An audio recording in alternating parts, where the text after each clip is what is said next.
আসসালামু আলাইকুম। আর একটি নতুন ব্লগ দেখার জন্য সবাইকে স্বাগতম জানাচ্ছি। আশা করতেছি সকল আপু এবং ভাইয়ারা যে যেখান থেকে আমার আজকের ব্লগটি দেখতেছো সবাই অনেক ভালো আছো এবং সুস্থ আছো।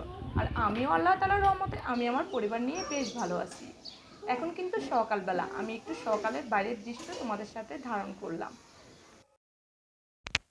তো ঝটপট যেহেতু শুনলাম যে 2 দিন বাসাতে গ্যাস থাকবে না, তো তাড়াতাড়ি আমি বাবুকে নিয়ে বাজারে আসলাম। এসে আমি বাজার করব, দেখলাম যে এখানে বেলপুরি এবং ফুচকা বিক্রি করতেছে। তো মসজিদের সামনে সবসময় কিন্তু এই খাবারগুলি পাওয়া যায়। তো আমি ঝটপট একটু মিষ্টি আর ঝাল টক মিলিয়ে একটা টক দিয়ে ফুচকা খেয়ে নিলাম, যেহেতু আরও বেশি ঝাল খেতে পারবে না, তাই একটু মিষ্টি টকটা নিয়েছি। তারপর খেয়ে ঝটপট আবার চলে আসলাম বাসায়, আর এই বাজার করে নিয়ে আসলাম। এখানে নিয়েছি একটা মুরগি 2 কেজির থেকে একটু কম হবে, আর নিয়েছি বাংলা কলা, আর ছিল মিষ্টি কুমড়ো, কাঁচা কলা, আর ছিল কাঁচামরিচ একটু বেশি পরিমাণে নিয়েছি, সস্তা পেয়েছি। তো সেজন্য আধা কেজি কাঁচামরিচও নিয়ে আসলাম। আর পেঁয়াজ আলু এগুলো ছিল না, আর পিজও রান্না করার মতো তেমন কিছু ছিল না।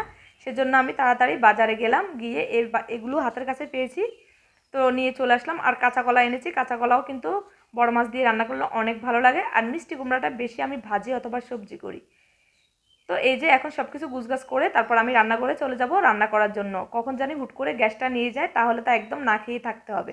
তো সকল আপু এবং ভাইয়ারা, তোমাদের কাছে ছোট্ট রিকোয়েস্ট রইল, যারা এখন পর্যন্ত আমার চ্যানেলটিকে সাবস্ক্রাইব করেনি অবশ্যই আমার চ্যানেলটি সাবস্ক্রাইব করে নিবে। আর অবশ্যই বেশি ভালো লাগলে আমার ভিডিও তোমরা অবশ্যই ফ্রেন্ডস এবং ফ্যামিলির মাধ্যমে বেশি করে আমার ভিডিওটা শেয়ার করে দিবে। আর অবশ্যই বেশি বেশি করে আমাকে সাপোর্ট করবে। তো আমরা যে দাদাটাকে মানবতার পেরিওয়ালা হিসেবে চিনি, তার নাম হচ্ছে মিল্টন সমাদ্দার। সেই দাদাকে নিয়ে আজকে কিছু কথা বলতে চাচ্ছি।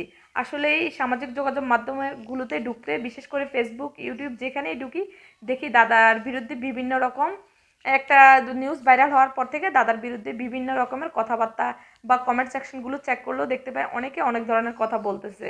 তো আসলে খুব খারাপ লাগতেছে। আমি কিন্তু সবসময় মিল্টন দাদার ভিডিওগুলো দেখি। ওনার যে 16 মিলিয়নের ফলোয়ার্স আছে, 16 মিলিয়ন ফেসবুক পেজে, আমি ওটা থেকে উনি সবসময় যে ভিডিওগুলো ছাড়ে আমি সবসময় ওই ভিডিওগুলা দেখি। আর আমার কাছে খুবই ভালো লাগে দাদার ভিডিওগুলা। তো আসলেই মানবতার পেরিওয়ালা মিল্টন সমাদ্দার যে দাদাকে আমরা চিনি, ওনার যে ভয়ঙ্কর রূপ দেখা যাবে সেটা আসলে কখনোই ভাবতে পারি না। আসলে আজকাল মানুষের বিশ্বাসের জায়গায় নষ্ট হয়ে যায়, যে আমরা আসলে কাউকে আজকাল বিশ্বাস করা যায় না, যে মানুষ এতটা কিভাবে নোংরা হয়ে যায় বা কিভাবে এতটা মানুষ নিচে পদে নামতে পারে, বিশেষ করে টাকার জন্য। টাকার লোভ আসলে কেউই সামলাতে পারে না।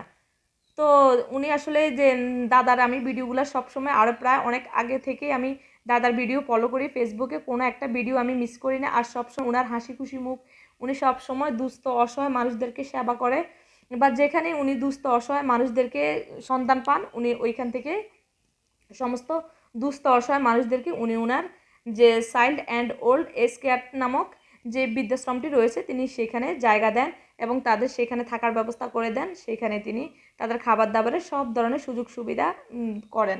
তো এটার পেছনে আসলে অনেকেই এই বৃদ্ধাশ্রমটিকে ওনাকে অনেক সাহায্য করেন, বা ওনার অনেক বিশেষ করে ফলোয়ার্স আছে। দেখলাম যে সবাই ওনার খুব পছন্দ করে, ওনাকে পছন্দ করে, ওনার ভিডিওগুলো দেখে খুব সুন্দর সুন্দর কমেন্ট করে, যেটা আমিও করি সবসময় ওনার ভিডিওগুলো দেখে।